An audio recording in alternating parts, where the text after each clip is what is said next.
Hola estimada audiencia, ¿qué tal? Espero que estén todos muy bien.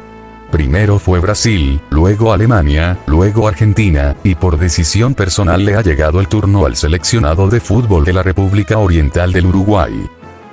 Pero, y aclarando desde ya que no soy uruguayo ni tengo vínculos con ese país, sino que soy chileno, no vamos a hablar de sus derrotas ni de su historia, sino sencillamente de 5 partidos de Uruguay que debes ver antes de morir.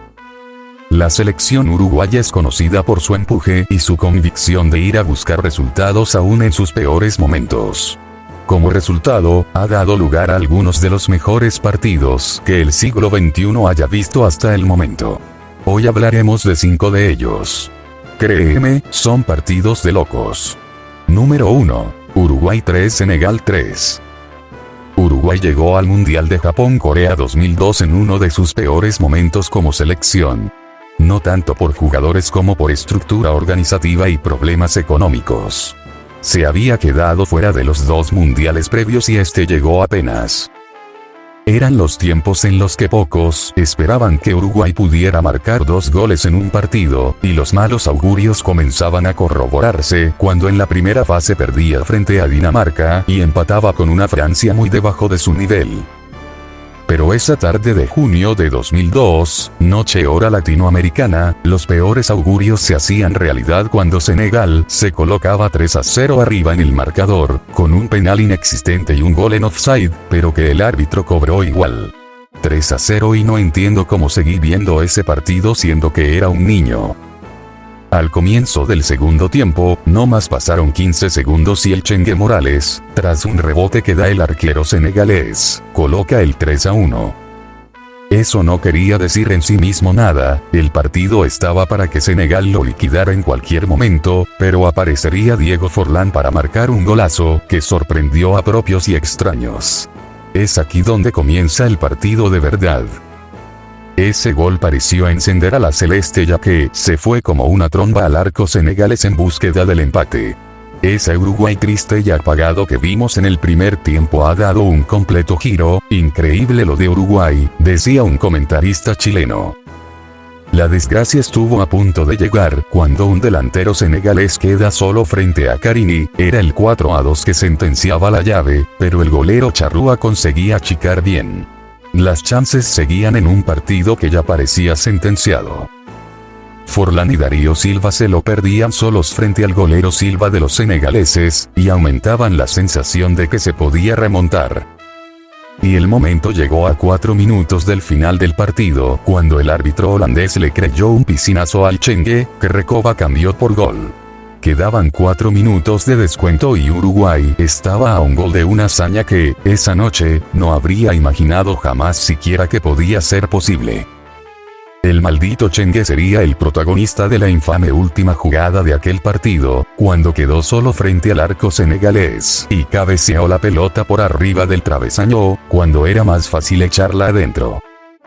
No había tiempo para más, y Senegal clasificaba apenas con ese 3-3, pero en mi cabeza ya rondaba la idea del porqué del dicho, en Uruguay se nace para ser leyenda. Número 2. Nacional 4 Santos 4. Este lo vi años después. En su momento solo vi la página de un diario que decía entre comillas, partido sencillamente inolvidable. Era 2003, Copa Libertadores, octavos de final.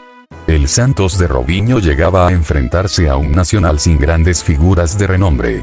Y se notó en el primer tiempo, que fue un baile de los brasileños que se fueron 2-0 arriba al descanso.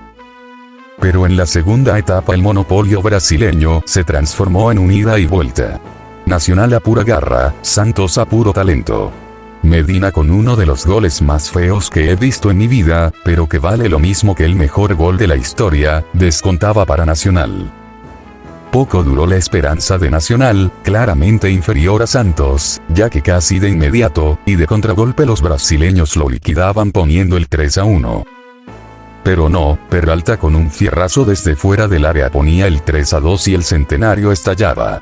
Luego pareció que caía una bomba atómica en el Coloso de Montevideo cuando minutos más tarde, Nacional ponía el empate a 3, luego de ir casi todo el partido perdiendo. Nuevamente la alegría les duró poco a los charrúas, ya que Santos aprovecharía nuevamente un contragolpe y a 10 minutos del final ponía el 4-3. Después de tanto luchar, Nacional había perdido, pero le había dado pelea y minutos de emoción a un partido que no me hubiera interesado verlo ni muerto en su momento. Pero no. Resultó que en la penúltima jugada del partido, al 6º minuto de descuento, el camerunés Benoit ponía el empate para los charrúas. Digo penúltima porque por ahí hubo un tiro de esquina más para Nacional y de repente hacían el quinto. 4-4 y los uruguayos festejándolo como un triunfo. En la vuelta, empatarían a 2 y perderían por penales ante Santos. Pero aunque este partido ya haya sido olvidado, aquí estoy yo para volver a sacarlo a la luz. Puede ser que todavía esté en YouTube. Número 3. Brasil 3 Uruguay 3. Fue el día que Uruguay estuvo a punto de arrebatarle el invicto a Brasil de local por eliminatorias. Noviembre de 2003, Uruguay era dirigido por Juan Ramón Carrasco y Tenfield. Un equipo realmente discreto visitaba a un Brasil que tenía figuras en todos sus puestos. Y todos en su mejor momento. Y el primer tiempo fue una clase magistral de la verde amarela que llevó por título, cómo perderse goles. En total, durante todo ese partido, Brasil remató 35 veces al arco, la gran mayoría en el primer tiempo. Solo por intervención divina, el marcador solo quedó 2-0 a favor de los brasileños al finalizar la primera etapa. En el segundo tiempo, con más rebeldía que fútbol, Uruguay comenzó a reaccionar. Una buena amortiguación de Salayeta, y Forlán fusilaba a Dida para colocar el descuento.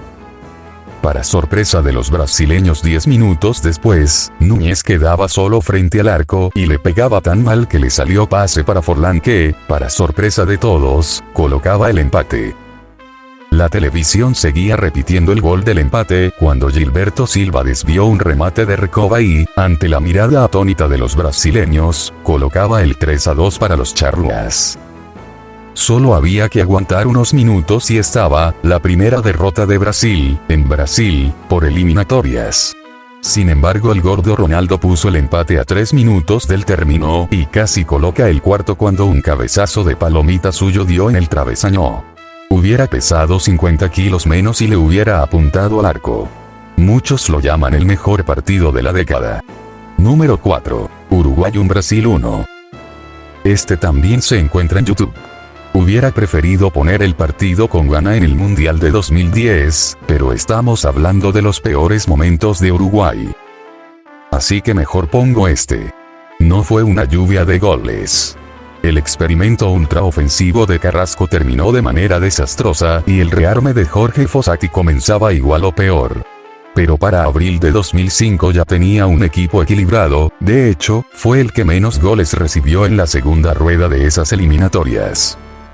Uruguay, que había caído estrepitosamente ante Paraguay, Venezuela, Perú, Colombia y Argentina, recibía a Brasil, y el cambio de actitud del equipo se notó. Un Uruguay concentrado, concreto y simple le generó muchos problemas al que todavía era el mejor equipo del mundo. Forlán y Salayeta se lo perdían solos frente al arco. Al otro lado, Viera tapaba un fierrazo de Roberto Carlos.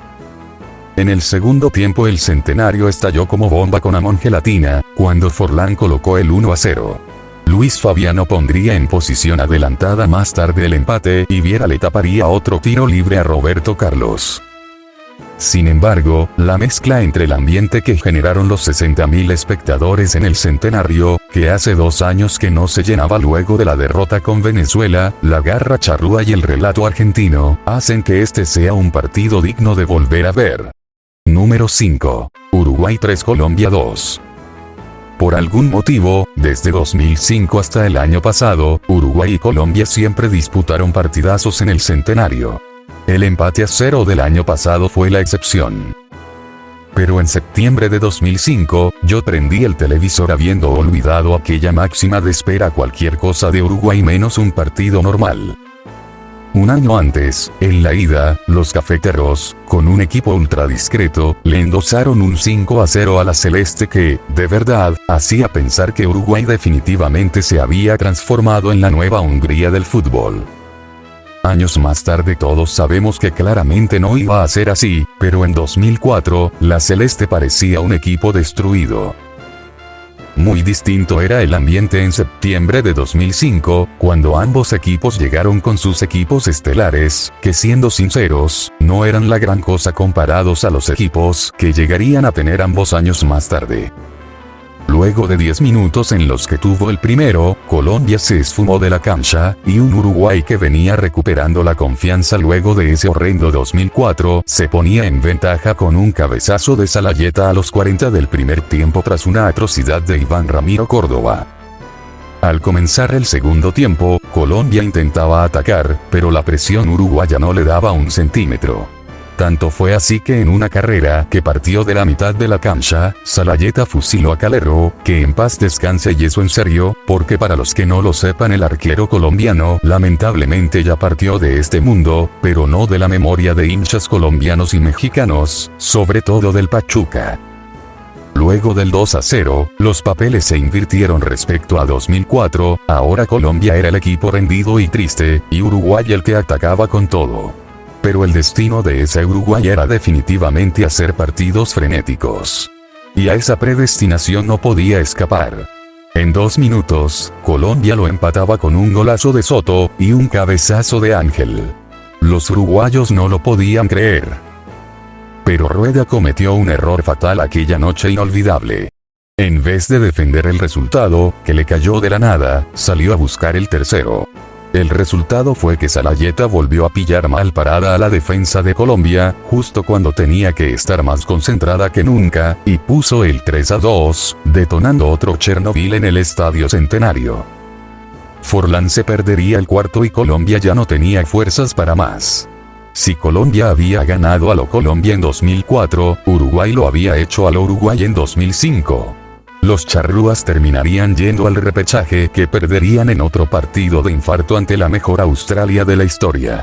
Como sea, esa tarde Uruguay y Colombia hicieron otro de esos partidos que explican por qué el fútbol es tan popular. Y con ese partido en Australia se acabó una era para Uruguay. Al año siguiente, el maestro Tavares llegaría con un plan elaborado a la selección. Uruguay se profesionalizaría mucho en comparación al resto de las selecciones de la Conmebol, el mundo volvería a hablar de los 3 grandes de Sudamérica, y los de relleno, como me pusieron en un comentario, volverían a ser 7, y no 8. Pero con ello también se fue la época en la que Uruguay daba estos partidos. Por ahí, el partido contra Ghana en Sudáfrica 2010, o una semifinal de Peñarol ante Vélez Sarsfield en 2011, hicieron recordar lo frenético que podía llegar a ser Uruguay en esos tiempos. En cualquier caso, hoy, con Uruguay nuevamente instalado como potencia futbolística, siempre queda la esperanza de que alguna vez se vuelva a repetir un partido así.